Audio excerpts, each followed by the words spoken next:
Hello students, मागच्या video लेक्चरमध्ये आपण यूजिंग ट्रूथ टेबल काही एक्झाम्पल्स सॉल्व केलेले. त्याच्यामध्ये पहिला होता using truth table solve the logical statement किंवा सिम्पल लॉजिकल स्टेटमेंट पॅटर्न. हे एक्झाम्पल काय केलेत, सॉल्व केलेले. त्याचप्रमाणे पुढचा होता लॉजिकल इक्विव्हॅलन्स. त्यानंतर पुढचा होता दिलेल्या ट्रूथ टेबलवरून दिलेलं स्टेटमेंट हे टॉटॉलॉजी आहे, कॉन्ट्रडिक्शन आहे का कॉन्टिंजन्सी आहे, हे बघितलं होतं आपण. हे टाईपचे जे एक्झाम्पल आहे हे सगळे 3 मार्काचे एक्झाम्पल आहे. आणि हे एक्झाम्पल जोपर्यंत तुमचे ट्रूथ टेबल पाठ होत नाही तोपर्यंत ते एक्झाम्पल तुमच्या लक्षात येणार नाही आणि तुम्हाला सोडवता येणार नाही. त्याच्यामुळे जे सुरुवातीचे ट्रूथ टेबल आहे, conjunction, disjunction, implication, double implication, त्याचबरोबर निगेशन, हे 5 ट्रूथ टेबल, हे 5 ते 6 ट्रूथ टेबल जोपर्यंत पाठ होत नाही तोपर्यंत तुम्हाला त्या टाईपचे एक्झाम्पल सोडवता येणार नाही. आणि ते एक्झाम्पल खूप महत्त्वाचे आहे. ते एक्झाम्पल बोर्ड परीक्षेला हे 3-3 मार्काला विचारले जातात. तर ते एक्झाम्पल चांगले करण्याकरता तुम्ही त्या संबंधित व्हिडिओज ह्या सतत बघत चाला की जेणेकरून तुम्हाला ते एक्झाम्पल सोडवता येते. तर आता पुढचा टाईप आहे क्वांटिफायर्स अँड क्वांटिफाईड स्टेटमेंट. तर सुरुवातीला बघूया क्वांटिफायर्स. तर क्वांटिफायर्स कशाला म्हणायचं आहे? क्वांटिफायर्स बघण्याकरता एक एक्झाम्पल घेतलं आहे आपण याच्यामध्ये. कारण क्वांटिफायर्स हे 2 प्रकारचे, पहिला आहे एक्झिस्टेन्शियल क्वांटिफायर आणि दुसरं आहे युनिव्हर्सल क्वांटिफायर. मग आता एक्झिस्टेन्शियल क्वांटिफायर म्हणजे काय, ते कसं तयार झालं, त्याचप्रमाणे युनिव्हर्सल क्वांटिफायर म्हणजे काय, ते कसं तयार झालं हे बघायचं. तर त्याकरता आपण एक एक्झाम्पल घेतलं. एक्झाम्पलमध्ये काय दिलं आहे, let A equal to set 1 2 3 5 6 7 8 आणि ह्या सेटचा वापर करून आपल्याला हे एक्झाम्पल सॉल्व करायचे. तर मग आता पहिलं काय दिलेलं आहे, एक्स प्लस 3 इक्वल टू 11. आपल्याला एक्सची किंमत ह्या सेटमधून अशी घ्यायची की ज्याची ॲडिशन 3 सोबत केलं काय येणार आहे, 11 येणार आहे. मग अशी कोणती किंमत आहे, मग फॉर एक्स इक्वल टू 8, एक्सची व्हॅल्यू जर 8 घेतली आणि ती याच्यामध्ये टाकली तर 8 प्लस 3 इक्वल टू किती येणार आहे, 11. मग ह्या सेटमध्ये एक्सची ही एकच किंमत आहे, कोणती, एक्सची एकच किंमत आहे 8, की जे हे इक्वेशन काय करते, सॅटिस्फाय करते. ह्या सेटमधले एक्सची एकच किंमत हे इक्वेशन काय करते, सॅटिस्फाय करते. त्याच्यामुळे तिथं काय येणार आहे, देअर एक्झिस्ट येणार आहे. काय येणार आहे, there exist x belongs to A such that x plus 3 equal to काय येतं, 11 येते. आले लक्षात. त्याचप्रमाणे हे सेकंड एक्झाम्पलमध्ये काय दिलेलं आहे की एक्स प्लस 5 इक्वल टू 12. मग एक्सची किंमत पुन्हा ह्या सेटमधून घ्यायची. मग एक्सची अशी कोणती किंमत आहे की ज्याची ॲडिशन 5 सोबत केल्यावर 12 येतं, तर एक्स इक्वल टू 7. मग for x equal to 7, 7 plus 5 equal to किती येणार आहे, 12. म्हणजे इथं पण ह्या सेटमधले एकच किंमत हे इक्वेशन काय करते, सॅटिस्फाय करते. त्यामुळे तिथं पण काय येणार आहे, there exist x belongs to A such that x plus 5 equal to काय येणार आहे, 12 येणार आहे. त्याचप्रमाणे ह्या पुढच्या एक्झाम्पलमध्ये एक्स मायनस 3 इक्वल टू 5. मग ह्या सेट पुन्हा एक्सची किंमत कुठून घ्यायची, ह्या सेटमधून घ्यायची.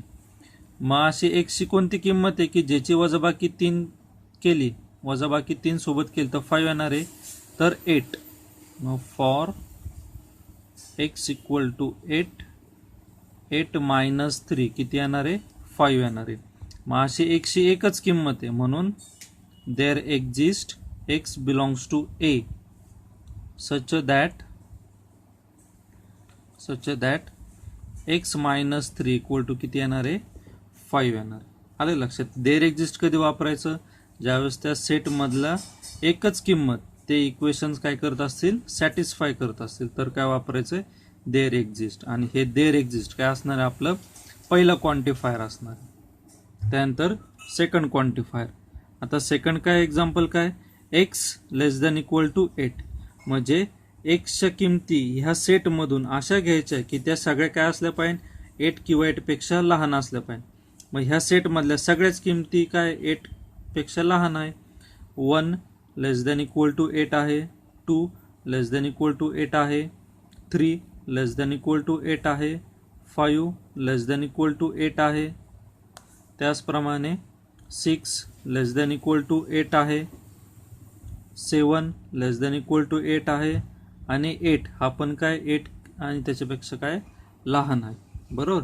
मग एक्स ह्या सेटमधल्या सगळ्याच किमती हे इक्वेशन काय करतंय, सॅटिस्फाय करतंय. त्याच्यामुळे इथं काय येणार, फॉर ऑल येणार.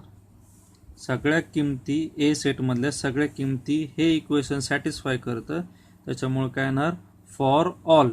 मग for all x belongs to A, x less than equal to 8. त्याचप्रमाणे हे नेक्स्ट एक्झाम्पल आहे. आता एक्सच्या किमती काय पाहिजे, 10 पेक्षा लहान पाहिजे. मग ह्या सेटमधल्या सगळ्या किमती काय आहेत, 10 पेक्षा लहान आहे. म्हणजे ह्या सेटमधल्या सगळ्या किमती हे इक्वेशन काय करतंय, सॅटिस्फाय करतंय. त्यामुळं for all x belongs to A, x less than 10. मग दुसरं क्वांटिफायर कोणतं झालं आपलं, फॉर ऑल झालं. आलंय लक्षात. ह्या एक्झाम्पलवरून आपल्याला 2 क्वांटिफायर भेटले, देअर एक्झिस्ट आणि फॉर ऑल. देअर एक्झिस्ट कधी वापरायचं, जर त्या सेटमधली एकच किंमत दिलेलं इक्वेशन सॅटिस्फाय करत असेल तर देअर एक्झिस्ट वापरायचं, आणि त्या सेटमधल्या सगळ्या किमती दिलेलं इक्वेशन सॅटिस्फाय करत असेल तर फॉर ऑल वापरायचं. मग the words there exist and for all are called quantifiers.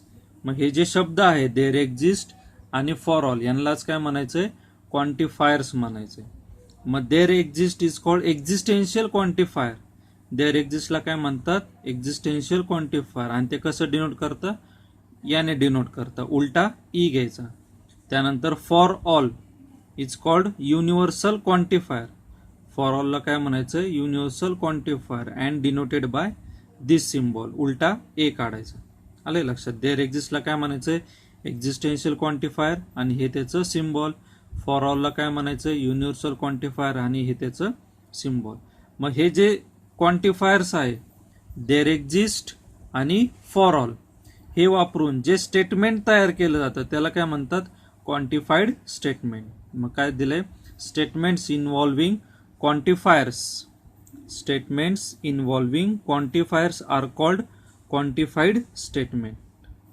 मग इथं काय आलं, there exist x belongs to A such that x plus 3 equal to 11. There exist x belongs to A such that x plus 3 equal to 11. मग इथं there exist आला, हा काय झाला, आपला एक्झिस्टेन्शियल क्वांटिफायर झाला. त्यामुळे ह्या स्टेटमेंटला काय म्हणायचंय, क्वांटिफाईड स्टेटमेंट म्हणायचंय. त्याचप्रमाणे for all x belongs to A, x less than equal to 8. इथं युनिव्हर्सल क्वांटिफायर वापरलं फॉर ऑल, त्यामुळे हे काय झालंय, क्वांटिफाईड स्टेटमेंट झालं. त्यानंतर आता यांची ट्रूथ व्हॅल्यू कशी शोधायची, आता त्याकरता काय दिलंय, a statement quantified by universal quantifier is true if all objects in the collection satisfy the condition. म्हणजे काय, जर एक क्वांटिफाईड स्टेटमेंट जर फॉर ऑल ह्या क्वांटिफायर पासून तयार झाला असेल तर त्या स्टेटमेंटने त्या दिलेल्या कलेक्शनमधलं किंवा त्या दिलेल्या सेटमधल्या प्रत्येक किमतीने हे इक्वेशन काय केलं पाहिजे, सॅटिस्फाय केलं पाहिजे. जसं ह्या ठिकाणी आपण एक्झाम्पल घेतलं होतं की ह्या सेटमधली प्रत्येक किंमत ही काय 8 आणि 8 पेक्षा लहान आहे आणि त्या प्रत्येक किमतीने सॅटिस्फाय केलंय, तरच ते काय असणार आहे, ट्रू असणार आहे. तरच ते काय असणार आहे, सॅटिस्फाय कंडिशन, तर ते काय असणार आहे, ट्रू असणार आहे. आणि जर त्यापैकी एकाने जरी सॅटिस्फाय नाही केलं तर ते काय असणार आहे, फॉल्स असणार आहे. आले लक्षात. त्याचप्रमाणे पुढचं काय आहे, a statement quantified by existential quantifier there exist is true if at least one object in the collection satisfies the condition. म्हणजे देअर एक्झिस्ट म्हणजे काय सांगितलंय की दिलेल्या सेटमधला कमीत कमी एका किमतीने दिलेलं इक्वेशन काय केलं पाहिजे, सॅटिस्फाय केलं पाहिजे, तरच ते स्टेटमेंट काय असणार आहे, क्वांटिफाईड स्टेटमेंट काय असणार आहे, ट्रू असणार आहे. जर त्यापैकी एकाने पण हे सॅटिस्फाय नाही केलं तर ते काय असणार आहे, फॉल्स असणार आहे. आले लक्षात. अशा प्रकारे त्यांची ट्रूथ व्हॅल्यू काय करायची, आपल्याला फाइंड करायची. मग त्याकरता एक क्वेश्चन घेतला आपण, आता एक क्वेश्चनमध्ये लक्षात येईल तुमच्या. If A equal to set 3, 5, 7, 9, 11, 12 determine the truth value of each of the following quantified statement. मग आता पहिलं काय घेतलंय, there exist x belongs to A such that x minus eight equal to 1. मग आता याच्यामध्ये एक्सची एक व्हॅल्यू अशी आहे, पण एक्सची व्हॅल्यू कुठून घ्यायची, ह्या सेटमधून घ्यायची. There exist x belongs to A. मग for x equal to x अशी कोणती किंमत आहे की ज्याची वजाबाकी 8 सोबत केले 1 येईल, तर 9. For x equal to 9, 9 minus 8 किती येतोय, 1 येतोय. मग याच्यामध्ये एक्स इक्वल टू 9 याने काय केलं, हे इक्वेशन सॅटिस्फाय केलं. आणि ती एकच किंमत आहे. देअर एक्झिस्ट असेल तर ती काय असली पाहिजे, एकच किंमत असली पाहिजे. आणि ती एकच किंमत आहे की ज्याने ते इक्वेशन काय केलेलं आहे, सॅटिस्फाय केलेलं आहे. मग therefore x equal to 9 satisfies the equation. X equal to 9 satisfies the equation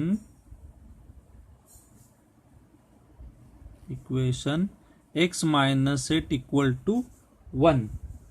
Therefore the given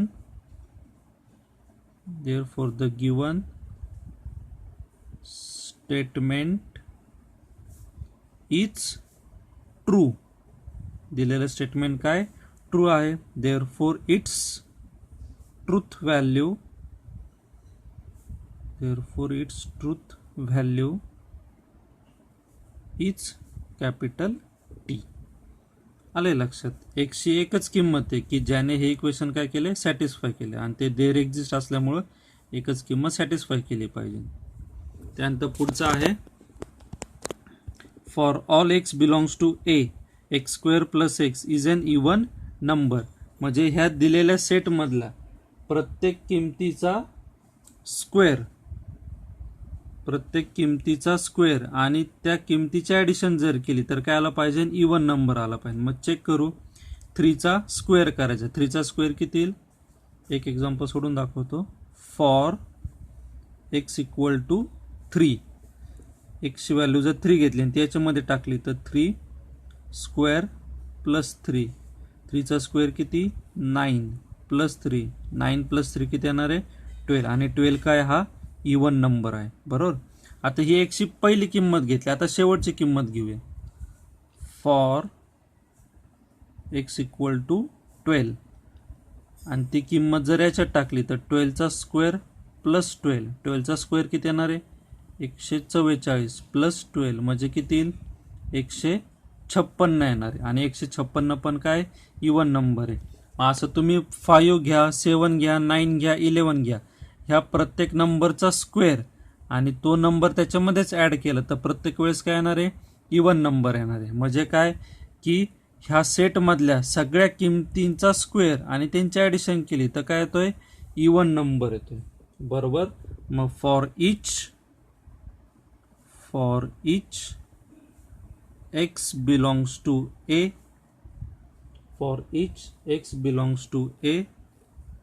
x square plus x is an even number.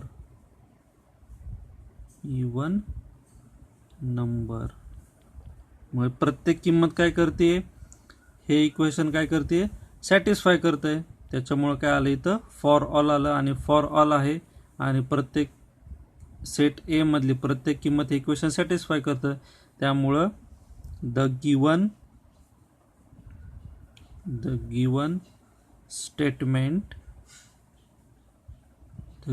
Statement is true आणि therefore its truth value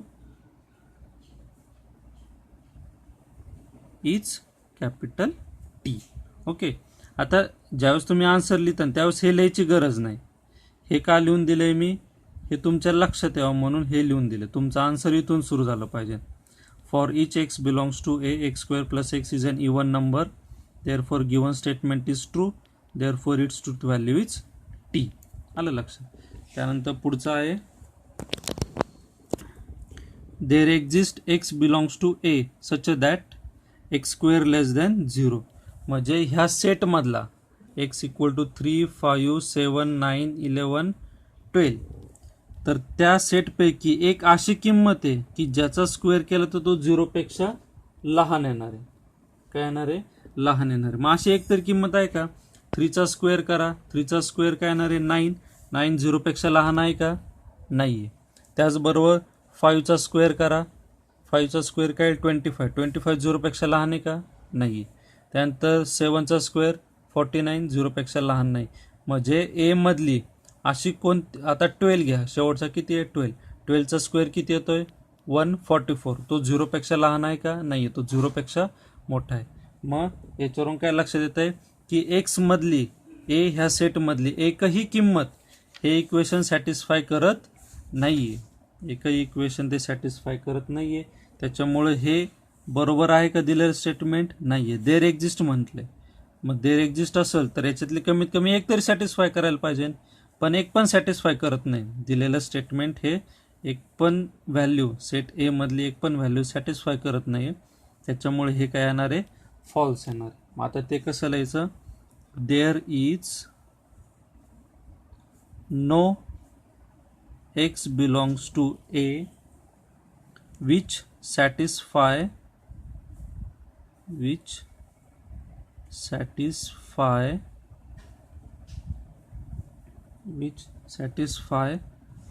x square less than 0. म्हणजे x belongs to ए सेटमधला अशी एकही किंमत नाही की जे हे equation काय करतंय? सॅटिस्फाय करतंय. Therefore the given statement is false.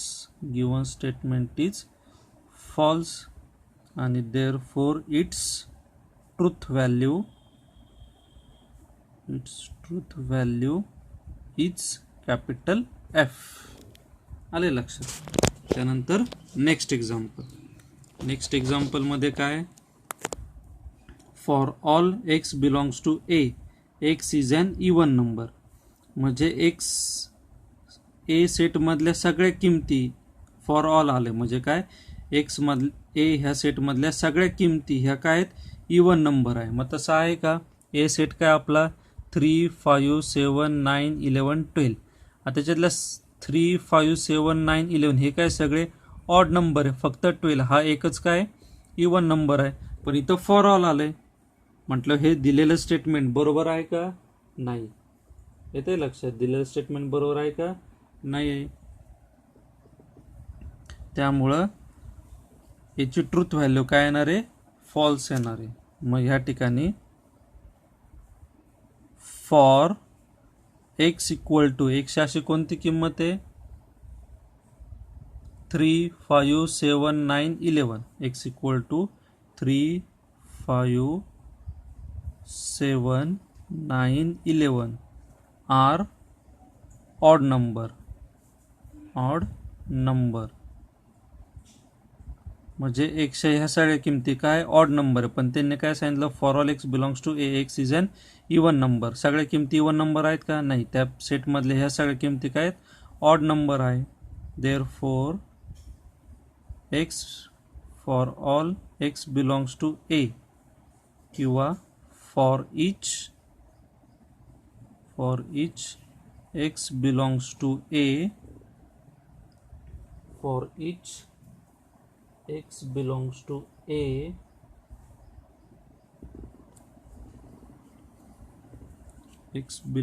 A, does not satisfies x is an even number. म्हणजे त्या सेटमधल्या किमती एक्स हा इवन नंबर आहे हे कंडिशन सॅटिस्फाय करत नाही. डज नॉट सॅटिस्फाय करत नाही. मग therefore given statement is false. Given statement is false. Therefore its truth value truth value is capital F. आले लक्षात. अशा प्रकारे एक्झाम्पल काय करायचे, सॉल्व करायचे. हा कोणता पॉईंट आहे आपला, क्वांटिफायर्स अँड क्वांटिफाईड स्टेटमेंट.